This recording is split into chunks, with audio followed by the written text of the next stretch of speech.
Hey guys, welcome back. It's been a while. A whole year. A whole year since our last video, and a lot has really happened in a whole year, and you don't even realize it. It went by lightning fast, and it was the year of everything and nothing all at the same time. So if you're wondering where this camping, travel, Land Cruiser channel just randomly disappeared to, Kind of like a lot of other channels you see on YouTube. They put out, some videos and then you just never see them again. we actually had a once-in-a-lifetime opportunity to move south. We ended up dragging this beast 1,600 miles total. And we moved to Florida. Spent 5-ish months down there. Decided Not the place for us. it is not where we want to be long term. We are definitely westwardly overlanders, campers, mountains, deserts, beaches.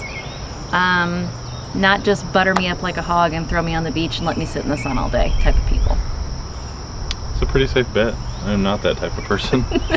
I'm the exact opposite. Don't get me wrong, we love beach camping, we love going to the beach, but living that lifestyle with tourists 24/7 is just not the way we want to live. So, was it a mistake? No. We learned what we do and don't like. I mean, I've learned a lot in the last year, what I do like and what I don't like. and I think what the mistake was is not really necessarily moving there, but the mistake was selling the 4-wheel camper that was a flatbed and the Dodge Ram that we absolutely fell in love with. Yeah, a year ago we bought that Dodge Ram and we bought a 4-wheel camper flatbed to put on the back. And Drove it was, all the way to Yacumba, California to get it. yes, and it was a long trip. And I think on that trip I really realized, man, I really enjoy this. And I know it's not a Land Cruiser, but I mean, I don't want to say I'm getting older. I mean, I am getting older, but Well, I think what we learned was traveling in the Land Cruiser, we loved it. We could go anywhere.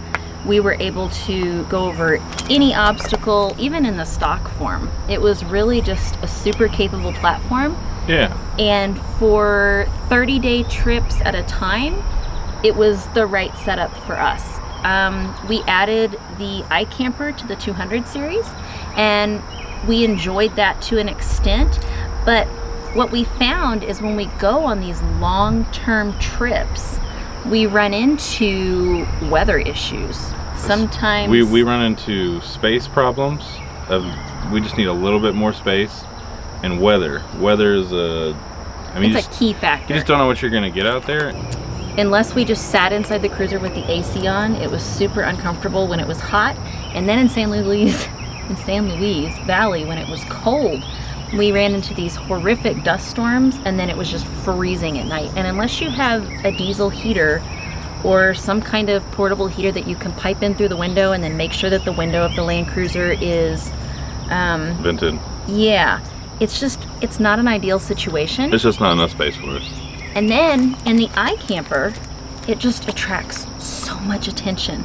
And it's not the kind of attention that we want when we go to campgrounds or we're staying in the middle of nowhere and weirdos randomly wander into our You really campsite. wouldn't think a rooftop tent would attract attention. Like, it really shouldn't, because I see them all the time and it's just like, oh, another one. Yeah. But for some reason, some people just flock to it, and we set it up at one campsite and these people literally probably about 10 feet in front of us just like stared at us and didn't say anything. And one guy got out his phone and started filming us setting it up, and we were like, Which is fine, but it's you've just never strange. seen a rooftop tent before. It just made us super uncomfortable. Yeah, it's just something anything you travel in that's unique, it's gonna make somebody look at it, but also at the same time, it's just...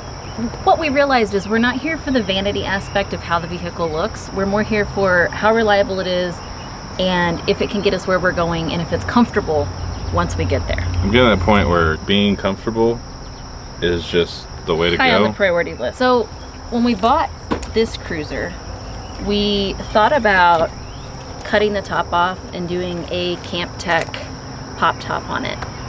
And I think that would give us, yeah, if we were doing... It was cool. It's a good idea. Yeah, but if we were doing short-term trips, like we had been doing, just like, you know, a week, a weekend, 30 days at a time, that would probably be okay if we planned ahead and we know exactly what the temperature is going to be and exactly what the weather expectations are. Yeah. And we have scheduled stops, and, you know, we know when we're going to be camping in it and when we're not. Which is a lot of people.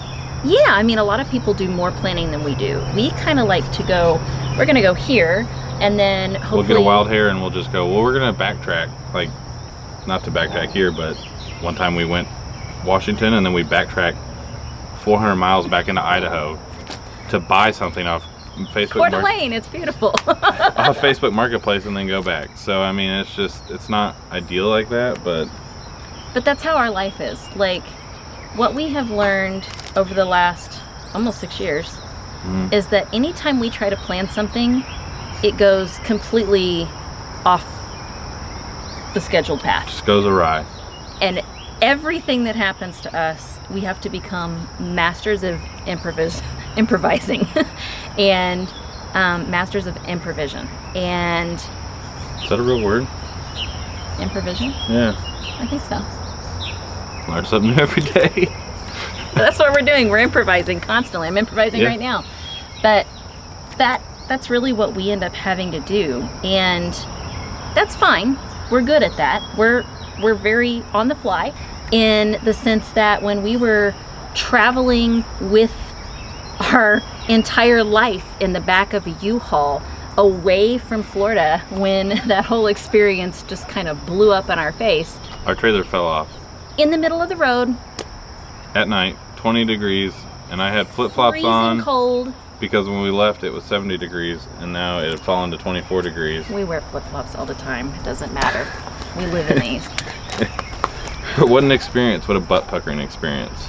There Can I say were, I don't know, we might get flagged, but there were 18-wheelers flying down the road, 65 miles an hour. There's ravines on both sides, and here we are. It's a construction area, like going a down construction zone. this hill. We hit a bump, we hear a noise, the trailer comes off.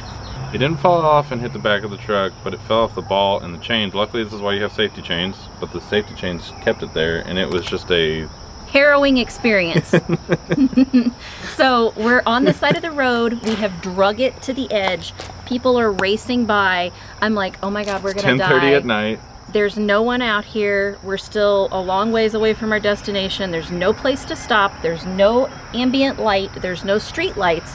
We were literally in BFE. And the problem with the U-Haul is there's no, on those box trailers that they rent, there's no jack on the tongue. No jack. So with No all our wheel, stuff in there, I didn't know nothing. how we were gonna do that, and we just improvised with rocks, and the truck at the time had one of those scissor jacks. I called 911. They showed up at the end of it when we were And they were super cool. The two finally getting everything put back I think they together. were sheriffs. 2 sheriffs showed up. They were really nice. They were wonderful people. They made sure we didn't get hit. Wonder why we were wearing flip-flops, but that was a funny story. And we survived that night, and thank God. And that's just one of many experiences. They've just never been on tape, and I've never talked about them. And Need a dash cam. yeah, we really do need a dash cam. That would be great. But we're masters of improvisation. That's what I'm getting at. yeah. So some of you might be wondering why we made 2 trips leaving Florida and why we were towing the Land Cruiser. And that's a really great story, actually. Yeah, have we talked about the Land Cruiser a lot? Not really, but I know on Instagram, if you follow us on Instagram, you know about the Land Cruiser. On YouTube, probably not. it was my daily driver to and from work every day while I was teaching. And it was a great vehicle. Like, I had a lot of fun driving it. I got a little freaked out in the rain one time because if you're familiar with Florida monsoons, they're a little nerve-wracking. You're a little hydroplaning, a little sketchiness. At 25 miles an hour while you're braking. This Land Cruiser just been a project. Scary. But yeah, this has been a total project. As many of you probably know, especially if you follow us on Instagram, like, we've been fixing this up for over a year. And I will say I'm quite familiar with the 1HDT motor now and all of its quirks and features and really everything that happens on an 80 series Land Cruiser. Like, we did the knuckles. We've rebuilt this thing a lot.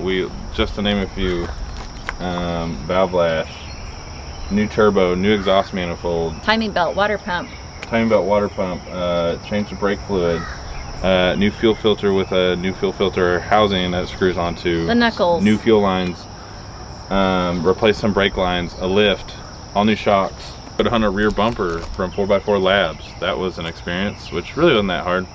We've replaced windows. We've replaced every single actuator, motor. I've taken out every window in this and replaced the motor and the actuator and the wiring, and now they all work great. Whereas they just quit working. They on were you. super slow or quit working. I mean, and as many of you know that have followed us, like, we ripped everything out. I think we showed some of that on YouTube. I mean, what is it? Kill mat? Yeah, we put new carpet in it. Kill matted it. Kill mat before the carpet. We've done a lot, and you could totally do more. I mean, there's just we've added drawers to the back. With any vehicle, you can do as much as you want. And we haven't used it to camp in once. No, it's just been a project, and I'm just like one of those old men that has a Corvette in the garage that doesn't get driven. And we have literally been the actual mall crawler. From this experience, we also learned that we really prefer in long distance travel having the space that the truck offers while you're riding inside the cab. Like, nobody wants to go and spend 10, 12, 14 hours in the car all day. But in those situations where you have to improvise and you end up having to spend longer in it than you'd like to, ideally you spend like 3 hours max, and then you camp for the night and move on. But in those situations, you really want more space inside your cab. More space is key, and I've just come to that realization. You've come to that realization, and it's been a hard pill to swallow. That's where we're gonna go from here. Not that I don't love Land Cruisers, I love them to death. I mean, and we might have another one someday in the future, and obviously we still have this one. We haven't sold it. We've been dragging our feet, if you can't tell. And we've done lots of soul searching. We've done lots of back and forth. One day we'll be like, we're never traveling anything but a Land Cruiser. Then the next day I'm like, get rid of that damn thing. And it's just, you know. Because we have this tug of war between the nostalgia that we love and the memories that we've made in these. And how long have we searched for one like this? Because this is still left-hand drive. It's not a Japanese model. Nope. We're basically looking for something right in the middle of the road, which has been a hard thing to find. And a hard pill to swallow, that we have to leave what we enjoy and know and love and move on to something else. And I think that's really just... But the realization is that I love doing the overlanding and the camping and just seeing new places more than I do Land Cruisers. And that's what the whole deal has been about. We are people who collect experiences. We don't buy each other birthday gifts. We don't buy each other anniversary gifts. We don't buy each other Valentine's Day, Christmas, none of that stuff. And it's not that we don't celebrate those holidays. We do. We celebrate them by being together. Right. But we like to celebrate them by being together somewhere.